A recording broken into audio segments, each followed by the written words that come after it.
ବାବା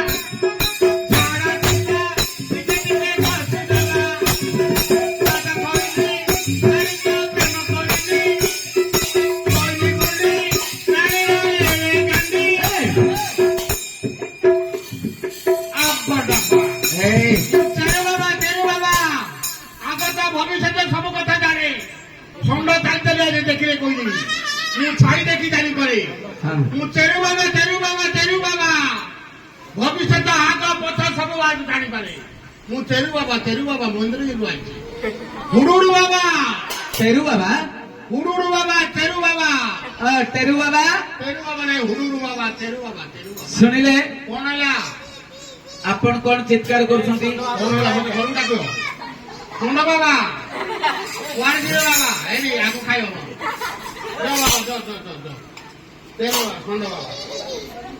ତେରୁ ବାବା କଣ ହେଲା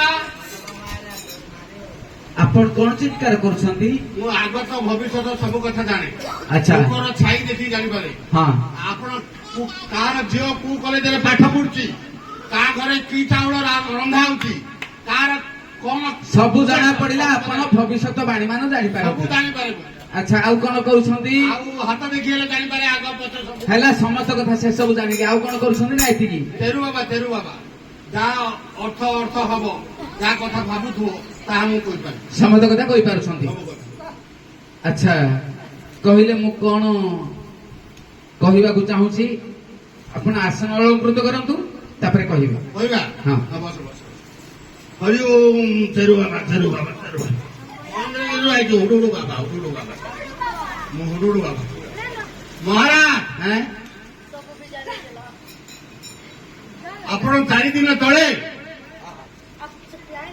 ଜଙ୍ଗଲକୁ ଯାଇଥିଲେ ଶିକାର ନିମନ୍ତେ ବେଶ ଏକଲା ଯାଇଥିଲେ ଦୋହରି ଯାଇଥିଲେ ହଁ ସେଠି ଶିକାର କିଛି ମିଳିଲାନି ହଁ ଶେଷରେ ଗୋଟେ ମଣିଷ ଛୁଆ ଆପଣଙ୍କୁ ମିଳିଛି ବେଶ ସତ ବେଳେ ସତ କୁହ ମିଛ ବେଳେ ମିଛ ହଁ ସତ୍ୟ ମିଳିଛି ହଁ ସେ ଛୁଆ ଧରିକି ଆସିଲ ହଁ ଆପଣ ରାଣୀର ଗର୍ଭରୁ ଯଦି ଜନ୍ମ ହେଇଥାନ୍ତା ତାହେଲେ କ୍ଷୀର ଖାଇକି ସେ ବଞ୍ଚୁତା ହଁ ଆପଣଙ୍କ ମନରେ ଅଛି ସେ ଛୁଆ ବଞ୍ଚିବ କିପରି ଆଚ୍ଛା ବୈଦ୍ୟରାଜେ ହଁ ଆପଣ ଯାହା କହିଛନ୍ତି ଠିକ କହିଛନ୍ତି ଠିକ ଅଛି ହେଲେ ସେ ପୁତ୍ରଟି କେମିତି ବଞ୍ଚିବ? କିପରି ବଞ୍ଚିବ ଚେରୁ ଦେଲେ ବଞ୍ଚିବ ହଁ ଚେରୁ ଦେଲେ ବଞ୍ଚିବ ଚେର ବୋଲେ ଚେର ଦେଲେ ହଁ ରାଣୀର ଗର୍ଭରେ କ୍ଷୀର ହବ ରାଣୀଙ୍କର ସ୍ତନରୁ କ୍ଷୀର ସ୍ତନରୁ ସବୁ କ୍ଷୀର ହବ ତାହେଲେ ଦିଅନ୍ତୁ ସେ ଔଷଧ।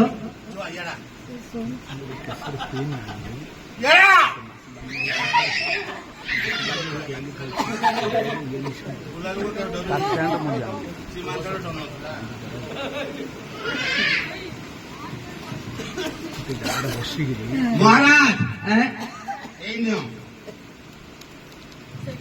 ପଥର ଚେର ହେଲା ପଥର ଚେର।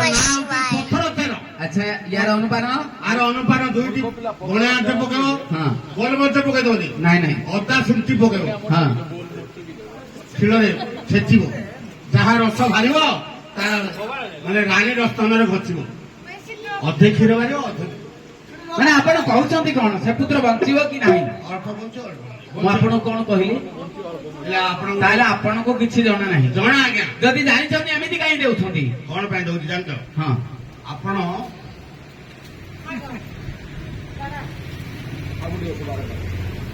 ହେଇ ନୁହେଁ ସମୁଦ୍ର ତେଲ ସମୁଦ୍ର ଚେର ହଁ ହଁ ୟାର ଅନୁପାନ ସମୁଦ୍ରରେ ଯେତେ ପାଣି ବାହାରୁଥିବ ହଁ ସେମିତି କ୍ଷୀର ବହିବ ଏମିତି କ୍ଷୀର ବହିବ ରାଣୀ ପିଇବ ରଜା ପିଇବ ପଣ୍ଡିତ ତୁମେ ଶୀଘ୍ର ଚାଲିଯାଅ ତୁମକୁ କିଛି ଜଣା ନାହିଁ। ଶୁଣନ୍ତୁ ବସନ୍ତୁ ମୁଁ ଆପଣଙ୍କୁ କହିଲି କଣ ଆପଣ କହିବାକୁ କଣ ଯାଉଛନ୍ତି? ହେଲେ ପିଲା କିପରି ବଞ୍ଚିବ ସେ ପାଇଁ ଆପଣ ଶପଥ କରିବାକୁ ପଡିବ କଣ ସତ୍ୟ କରିବାକୁ ପଡିବ? ଯଦି ପିଲା ବଞ୍ଚିବ ହଁ ତାହେଲେ ତମେ 16 ଦିନ ପୂଜା କରିବାକୁ ପଡିବ ଆପଣ 16 ଦିନ ସତ୍ୟନାରାୟଣ ପୂଜା କରିବାକୁ ପଡିବ କେବେ କରିବି?